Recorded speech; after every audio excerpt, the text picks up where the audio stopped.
오늘 하나님께서 우리에게 주신 말씀은 요한복음 12장 1절에서 8절까지 말씀입니다.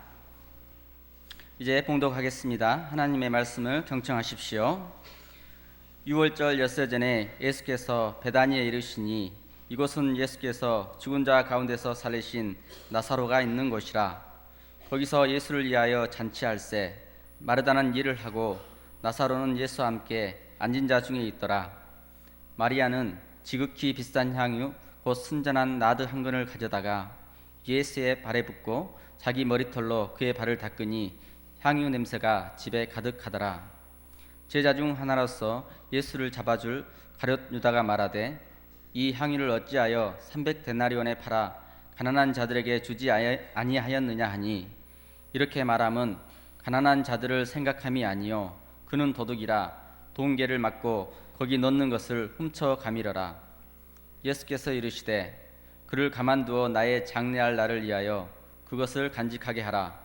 가난한 자들은 항상 너희와 함께 있거니와 나는 항상 있지 아니하리라 하시니라.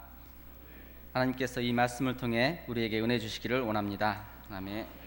주님의 사랑 안에서 여러분을 뵙습니다. 같이 인사 나누시죠. 샬롬. 신앙 공동체는 사랑의 공동체입니다. 한 주에 한 번 정도 만날 수 있겠지만 그리스도의 사랑 안에 서로 만나서 얼굴빛을 살피고 또 마음을 살피고 또 서로의 삶을 살펴서 우리가 하나가 된다고 하는 것은 참 의미 있고 복된 일입니다. 오늘도 우리를 모이게 하셨으니 주의 사랑 안에서 함께하는 귀한 하루 되시고 또 주님 주신 말씀으로 새 힘을 얻어 한 주간을 복되게 그리고 힘차게 시작할 수 있는 귀한 시간 될 수 있기를 원합니다. 우리 함께 기도하겠습니다. 사랑의 주 여호와 하나님, 감사합니다. 주님 주신 말씀을 듣는 시간입니다. 우리 마음을 열어 주님 말씀 듣게 하시고 이 말씀 가지고 이 세상에 살아가면서 우리 가운데서 회복되어지는 하나님의 형상, 우리를 통해서 이루어지는 하나님의 나라의 그 영광을 볼 수 있도록 인도하여 주옵소서. 예수님의 이름으로 기도하옵나이다. 아멘. 오늘은 요한복음 12장 1절로 8절에 있는 말씀으로 여러분과 함께 나누고, 말씀 이후에는 주님께서 베푸신 성찬으로 같이 나누는 시간을 갖습니다. 오늘 12장 1절 말씀이 이렇게 시작합니다. 6월절 엿새 전에. 그냥 날짜만 이야기하고 있는 것이 아닙니다. 그때가 가지고 있는 중요함이 여기에 시사하는 바가 큽니다. 어떤 의미인가요? 이제 예수님의 이 땅에서의 삶이 일주일밖에 남지 않았다 하는 말씀입니다. 시기적인 급박성이요 절박한 한 주간의 시작을 알리는 말씀이기도 합니다. 3년을 함께 지내온 제자들조차 알아채지 못하는 고난과 죽음의 그림자가 서서히 밀려오고 있습니다. 오늘 본문 말씀 앞에서 우리는 그 상황의 절박성을 조금 더 실감나게 볼 수가 있죠. 11장 53절에 있는 말씀을 한번 보시죠. 53절에서 57절까지 함께 읽어보겠습니다. 이날부터는 그들이 예수를 죽이려고 모의하니라. 그러므로 예수께서 다시 유대인 가운데 드러나게 다니지 아니하시고 거기를 떠나 빈들 가까운 곳인 에브라임이라는 동네에 가서 제자들과 함께 거기 머무르시느니라. 유대인의 유월절이 가까움에 많은 사람이 자기를 성결하게 하기 위하여 유월절 전에 시골에서 예루살렘으로 올라갔더니 그들이 예수를 찾으며 성전에 서서 서로 말하되 너희 생각에는 어떠하냐? 그가 명절에 오지 아니하겠느냐 하니, 이는 대제사장들과 바리새인들이 누구든지 예수 있는 곳을 알거든 신고하여 잡게 하라 명령하였음이러라. 이렇게 11장이 마치고요, 12장 첫 절에 6월절 엿새 전에 이렇게 시작하게 됩니다. 11장 마지막 부분을 한마디로 요약하면 지명수배예요. 예수님을 지명수배했어요. 그 당시에 가장 강력한 권세와 권력과 힘을 가지고 있었던 종교 지도자들에 의해서 지명 수배가 되어졌어요. 그 당시에 종교적 범죄는요, 정치적 범죄고, 정치적 범죄는 죽음까지 이를 수 있게 돼요. 이런 급박한 상황 속에서 사람들의 눈을 피해서 빈들에 거하시던 예수님, 도망치셨을까요? 예수님의 삶의 모습을 보면은 도망은 아닌 것 같아요. 어찌 보면 준비겠죠. 새로운 일, 마지막 숨을 깊게 몰아쉬시며 시작하실 어떤 메시아적 사역, 십자가 사역을 준비하시니라 빈들에 가서 머무시다가 이제 새롭게 예루살렘으로 발길을 돌려서 한 주 전에 올라가고 계시는 모습을 오늘 성경을 통해서 보게 됩니다. 예루살렘으로 가시던 길에 베다니라고 하는 동네를 머무셨어요. 성경은 이 베다니에 대해서 참 특별하게 이야기를 하고 있어요. 베다니는 작은 동네예요. 예루살렘으로 올라가기 전에 만날 수 있는 작은 동네예요. 근데 베다니가 특별했던 것은 예수님을 참 아끼고 존경하고 사랑하는 삼남매가 거기에 살고 있었기 때문에 그래요. 여러분 잘 아실 거예요. 죽었다 살아난 사람 나사로. 오랜 방황과 그 삶의 여정 끝에 집으로 돌아와서 새롭게 삶을 시작하게 된 동생 마리아, 그리고 마르다, 이렇게 삼남매가 살고 있었던 거예요.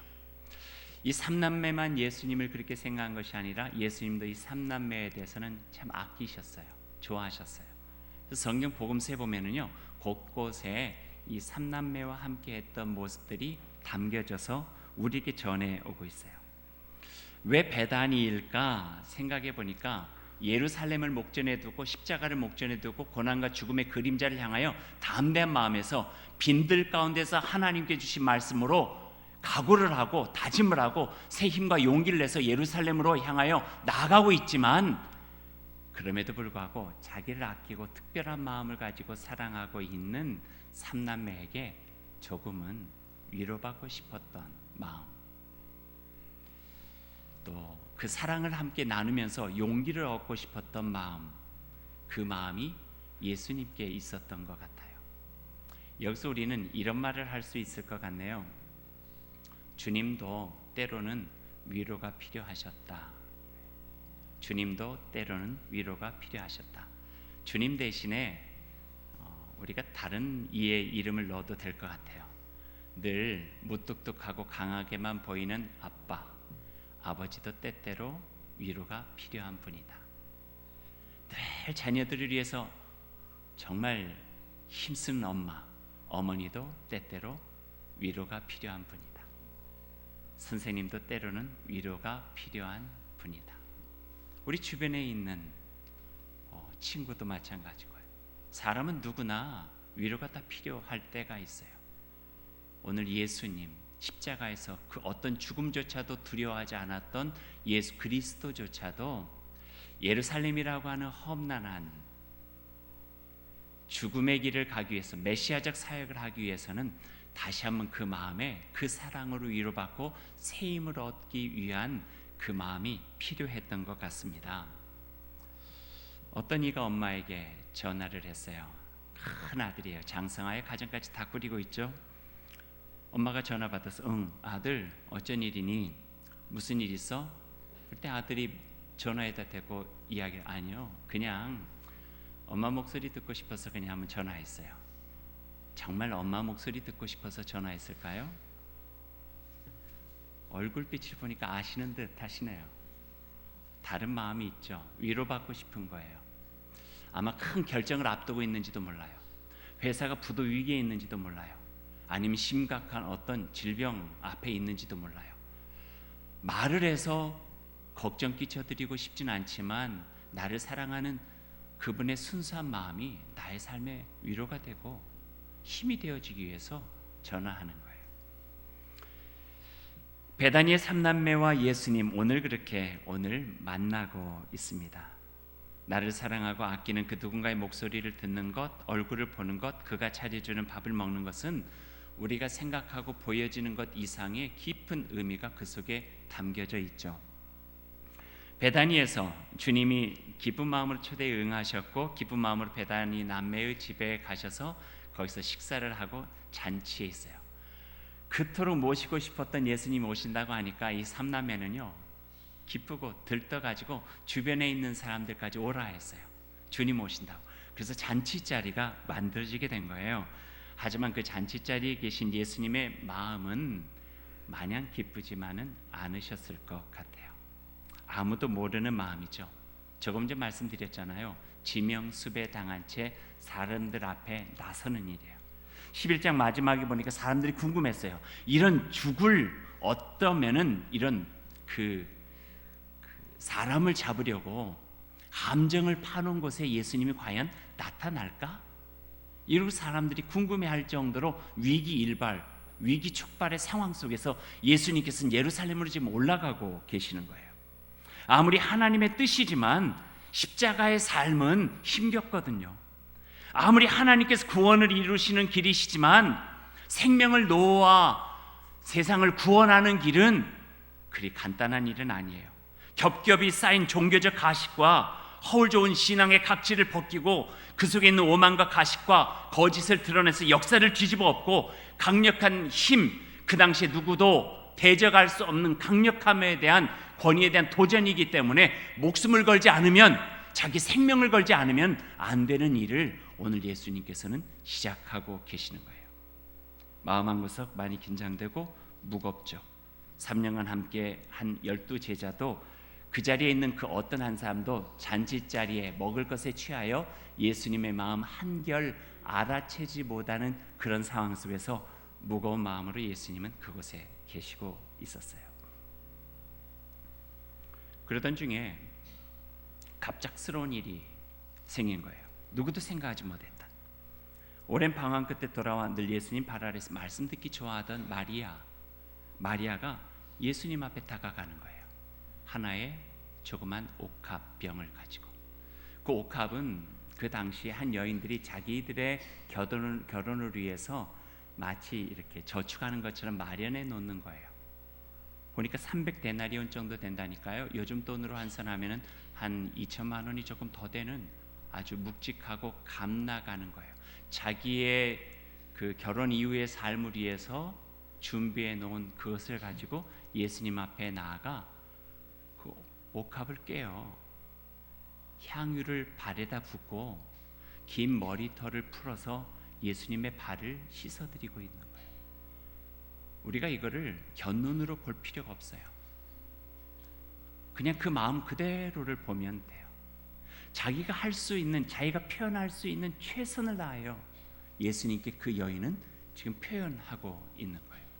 사랑의 마음, 섬김의 마음, 존경한 마음, 자기의 인생을 다시 제자리로 돌려주셨던 회복에 대한 감사의 마음, 이 마음을 다 해가지고 자기가 할 수 있는 일이 무엇일까 생각하다가 이 눈치 저 눈치 보지 않고 다른 사람이 어떤 생각하든 말든 자기 마음속에 있는 그대로를 가지고 예수님 발 앞에 나아가 최고의 것으로 드려서 발을 씻고 있는 한 여인의 그 아름다운 섬김의 모습을 우리가 보게 되는 거죠. 그런데 사람의 마음은 다 다른 것 같아요. 사람의 생각도 다 다르고 이 아름답다 생각하는 것을 아름답게 보지 못하고 참 좋고 고귀한 것을 고귀하게 참 아름답게 받아들이지 못했던 사람이 있었어요. 수정처럼 맑은 영혼의 몸짓을 그 화폐가치의 잣대로 막아서 버린 거예요. 아름다운 모습을 아름답게 보지 못하고 질시의 오만, 그리고 합리적인 잣대에 속에 자기의 욕심을 정당화하고자 하는 것을 숨겨놓고 표현하고 있는 모습을 보게 돼요. 성경 12장 4절이에요. 제자 중 하나로서 예수를 잡아줄 가룟 유다가 말하되 이 향유를 어찌하여 300데나리온에 팔아 가난한 자들에게 주지 아니하십니까? 하니 이렇게 말함은 어떻다고요? 가난한 자들을 생각함이 아니요 저는 도적이라 돈꾀를 맞고 거기 넣는 것을 훔쳐 가미르라. 흑심이 있었어요. 교회를 다니는 많은 사람들 또한 이걸 보면서 맞아, 그럴 수 있어 하고 가룟 유다의 말에 뒤에서 동의해 나갈 수도 있겠죠. 맞아, 그걸 한 사람 앞에 허비하기보다는 팔아서 가난한 자들을 돕는 것이 좋아 라고 말할 수 있겠죠. 하지만 그 속에 숨겨놓은 마음은 도적질하고 있는 마음, 거짓 마음이래요. 합리적인 잣대를 내세워서 자기의 속을 채우고자 하는 마음이 가룟 유다에게 있었대요. 성경은요, 향후갑을 팔아서 가나안이를 돕는 거에 대해서 무시하고 있잖아요. 아름다운 일이라고 생각해요. 다만 이 가룟 유다가 가지고 있는 잘못된 눈, 삐딱한 눈, 왜곡되게 바라보고 있는 시선, 그걸 통해서 자기의 욕심을 채우고자 하는 것을 지적하고 있는 거예요. 좋은 일을 좋게 보지 못하고 고마운 일을 고맙게 여기지 못하고 귀하고 아름다운 일을 그 진심으로 받아들이지 못하고 겉만 보고 얄팍하게 생각하는 표피적인 모습에 대해서 지적하고 있는 거예요. 저는 복음서를 읽으면서 참 예수님의 모습 속에 참 우리가 닮아야 되겠다. 또 제 자신도 참 닮고 싶은 게 있어요. 그럼 보는 게 예사롭지 않으세요? 예수님은 그냥 보는 게 아니라 겉을 보는 게 아니라 좀 더 깊은 것을 보는 것 같아요. 상황 나타난 것을 보는 게 아니라 그 상황 속에 있는 어떤 숨겨져 있는 그 모습을 보시는 예수님의 그 눈, 그 마음, 이걸 좀 담고 싶어요. 우리가 교회 생활하면서 참 그런 것들 우리가 배우면은 이 세상을 평화롭게 만들고 가치 있게 만들고 더욱더 밝고 아름답게 만드는데 정말 유익한 어떤 역할들을 할 수 있겠다 하는 생각까지 할 때가 있어요. 일점 이런 거예요. 간음하다가 현장에 잡힌 여인 이야기 우리가 잘 아시잖아요. 사람들은 간음한 여인, 죄인만 보고 그를 잡아서 죽여야겠다고 하는 생각만 하고 있을 때 예수님은 홀로 우리 모두가 다 죄인임을 깨닫게 하시고 여인에게 새롭게 살아갈 수 있는 생명의 기회를 다시 준 거예요. 기가 막히지 않으세요? 저는 기도 막히고 코도 막히고 대단하세요. 그걸 볼 수 있는 것은 그냥 본다고 되는 게 아닐 거예요.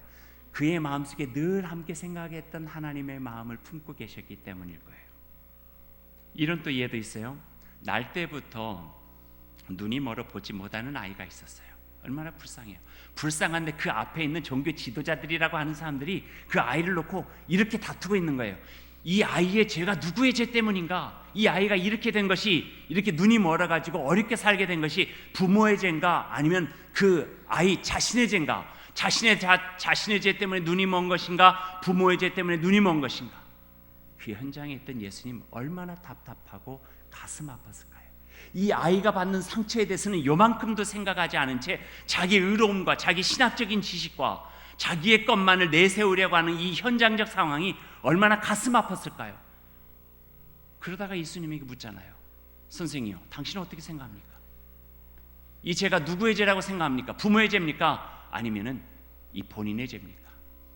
예수님 답답한 심령, 안타까운 마음속에 그 자리에서 이렇게 말씀하세요.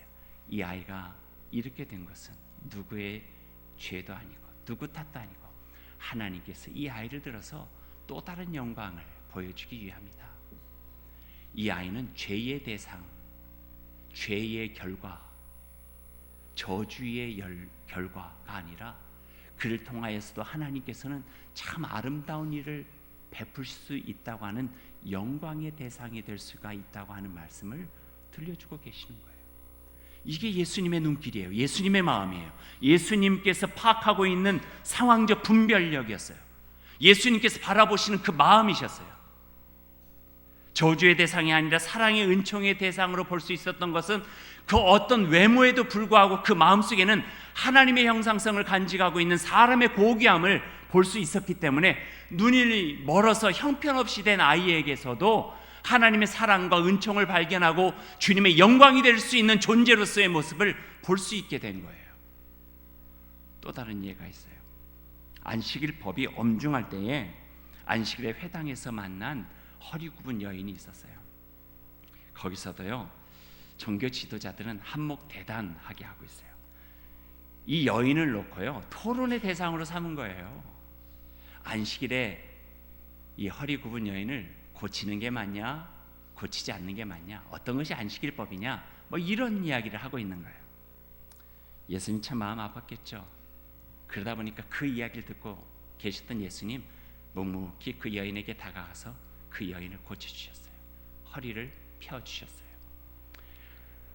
아랑곳 없이 한 여인이 살아오면서 한이 되었을 법한 곳을 펴주셨고 고쳐주시는 주님의 그 주변을 바라보지 않고 하나님만 바라보는 의연한 사랑법을 보게 되는 거예요. 저는 이 모습이 오늘 향유 옥합을 깬 여인과 닮았어요. 여인은 이것이 얼마 나가는지, 내가 무엇을 위해서 준비했는지, 10년을 준비했는지 20년을 준비했는지 그게 그렇게 크게 중요하지 않았어요. 그분을 사랑하는 것, 그분이 나에게 해주신 것, 뭘로도 좀 보답하고 싶은데 내가 할 수 있는 최선이 뭘까 생각하면서 가지고 있었던 최선의 모습으로 그 어떻게 하면 좋을까 안절부절해 가면서 긴 머리털 풀어서 예수님의 발을 씻기는 그 모습, 이 모습이야말로 예수님의 마음과 있었던 거예요. 예수님께서 그래서 베다니를 들리셨던 것 같아요. 예루살렘 입성으로 이제 죽음의 골짜기로 들어갈 때에 강력한 힘이 필요한데 그 강력한 힘은 어떤 군사적인 힘이 아니라 한 여인, 작고 낮은 여인의 한 여린 마음 속에 뭔가를 하고자 하는 그 섬세함 속에서 들여졌던 그 마음, 그 사랑의 마음이 예수님으로 하여금 그 십자가를 이겨낼 수 있도록 격려하고 위로하고 힘이 되어졌던 가장 강력한 용기가 될 수 있었다는 말씀이에요.